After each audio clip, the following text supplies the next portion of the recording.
La cité idéale, restée à l'état de projet, la saline royale d'Arc-et-Senans.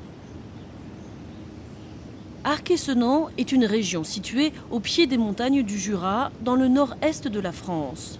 Sous ce paysage de brume se trouve un vaste ensemble semi-circulaire de bâtiments bien ordonnés. Une conception de l'architecte Claude-Nicolas Ledoux qui avait des idées originales mais qui avait également un sens classique de la beauté. Les poutres de ce pont ont été fabriquées comme celles des navires. Cette usine a été imaginée avec la forme d'une pyramide. Ledoux a laissé de nombreuses conceptions novatrices et futuristes.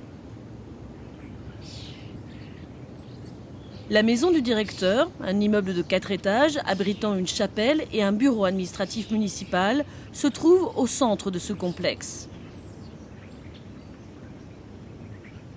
De chaque côté des colonnes, des bâtiments de 80 mètres de large forment la saline. L'eau salée y était bouillie pour produire environ 3000 tonnes de sel par an. Les maisons des artisans et l'usine de fabrication des barriques sont en vis-à-vis.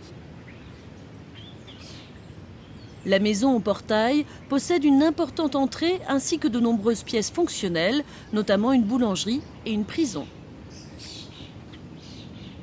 Tous les bâtiments de Ledoux, avec cette conception semi-circulaire, profitent du soleil. Un bon environnement fait un bon être humain, disait-il.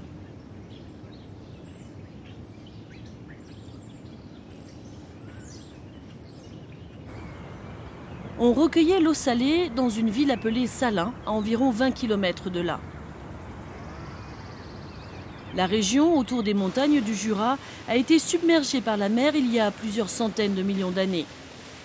Le sol contient encore de grandes quantités de sel et l'eau qui coule sous terre est 10 fois plus salée que l'eau de mer ordinaire. Aujourd'hui encore, des moulins à eau sont utilisés à Salins pour pomper l'eau des sous-sols.